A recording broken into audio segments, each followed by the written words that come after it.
Hello, friends. Today we'll be looking at Golden Triangle. First of all, where is Golden Triangle and what is it? It's actually a trijunction between Laos, Myanmar, and Thailand, and it is situated right on top of Mekong River. And the way it is, this is the overall location. This is the trijunction that we are talking about somewhere here. Let me just blurt it out. So this is the overall. This is the overall place. 40 kilometers, 40 square kilometer with an international airport. Here they have a lot of casinos and all. The thing is, this is all owned by one man, and he is a Chinese man. He moved from North China to Macau, learned the casino business, and also got to know how to convert drug money to white without hitting any major global financial systems. So his name is Zhao Wei, Zhao Wei or Rao Wei, however we want to spell it. And he is not an ordinary man. He is not a silent criminal either.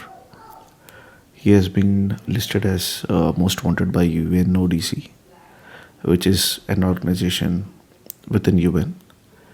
It's United Nations Office for Drugs and Crime. He is very lucky to be listed both on drugs and on other crimes as well. Okay, so one of the UNODC report reads, which is a description of this guy. One of the most notorious of these facilities is Golden Triangle SEZ in Lao PDR. PDR stands for Lao People's Democratic Republic. That contains the King's Romans Casino Complex, owned by a Hong Kong, China registered company with a 99-year lease. He is also sanctioned by US Treasury Department. Somewhere here. This is the wonderful description about him. Rawe crime network engages in an array of horrendous illicit activities, including human trafficking and child prostitution, drug trafficking, and wildlife trafficking. Wow. We are targeting key figures in this international criminal organization, which stretches from the King's Roman Casino in Laos throughout Southeast Asia.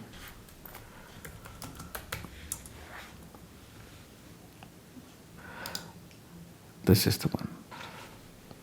So this is the guy. And Mekong is a river which originates in China.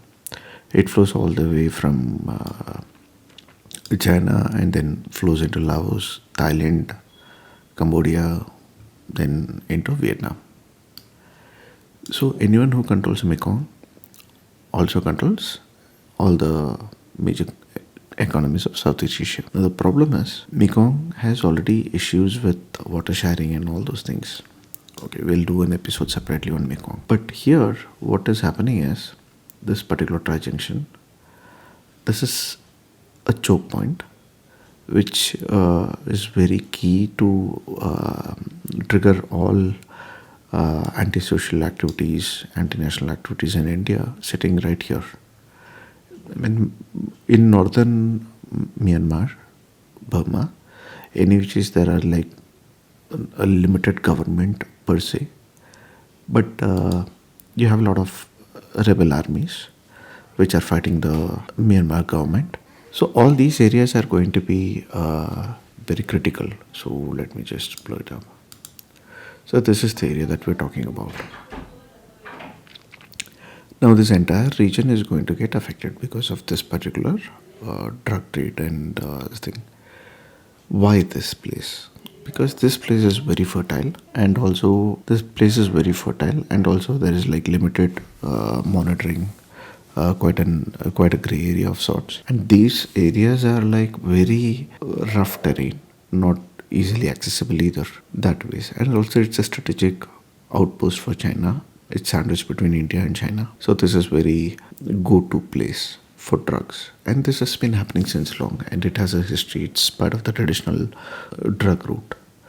And it also falls on the other side of the Great Hump. Great Hump is this place.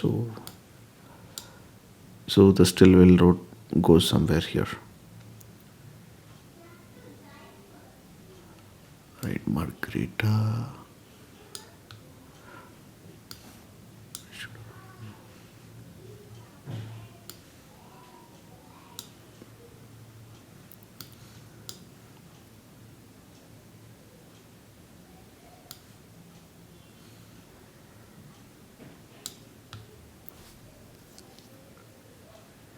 So the Stillwell road goes somewhere out from here.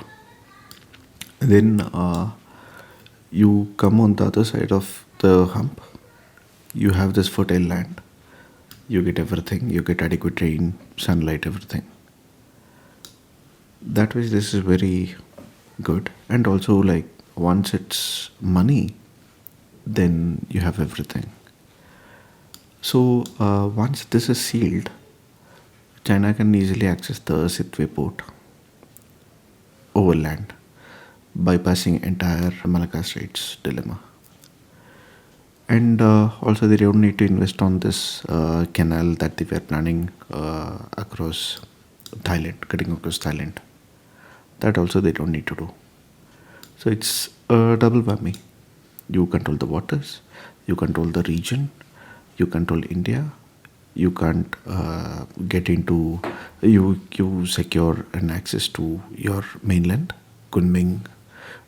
So there is a road which is being built, and you can trade it in recent reports as well. That ways, it is very ideal for China. So is China the only player here? No, because anywhere drugs and oil gas are involved, US is directly involved. This is history. Even in opium war, it's not just US, it's also UK. They both are involved. And why now? If you have seen the Cookie Land report, Cookie Land news reports, okay, the imaginary Cookie Land that these guys want to form, it's almost the same area. Okay, so objectives differ, and you can refer to the multiple meetings that happened between Jock Sullivan and Wang Yi over the past few years. Recently, even in Jan, they were discussing this before overthrowing Bangladesh government, an elected government. So Bangladesh is part of it because they want Chittagong to be sealed as well. And that's why none of the action post-August is happening, or rather the violence is happening more on Chittagong than in Dhaka itself, relatively. I'm not saying Dhaka has no violence, but then more violence is happening in Chittagong than in Dhaka. So it's also that US does not want a drug cartel scenario in Americas, both in North and South. That's one of the reasons why Trump was saying we will invade Mexico and clean it up. So where else they will go? Where else there is fertile land? This place. So it's not like Republican Democrat government change and everything will change. No, it is not going to change, and the US will come somewhere here or somewhere here in Jammu and Kashmir. Why these two places? Because these two places are very fertile, and they will be able to create a lot of nonsense out here as well. Oh, and one more thing, wherever anything bad is happening, our dear neighbor Pakistan is also involved.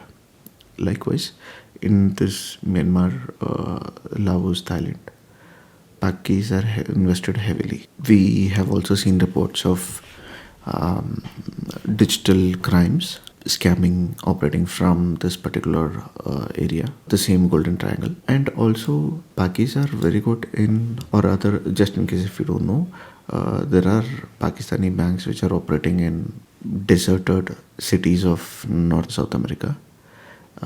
Drug cartel related fundings go there, turn it to white without it getting detected by international systems. It reaches other countries. So that's how it is. So these things happen for a reason.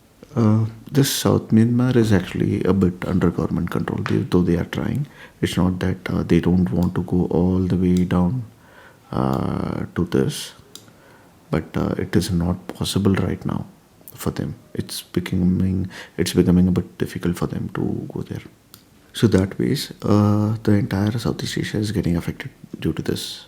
So that's a very short explanation on Golden Triangle. So next we will try to cover Mekong over a period of time, not exactly the next episode, but upcoming episode will be on Bangladesh. Thanks for listening.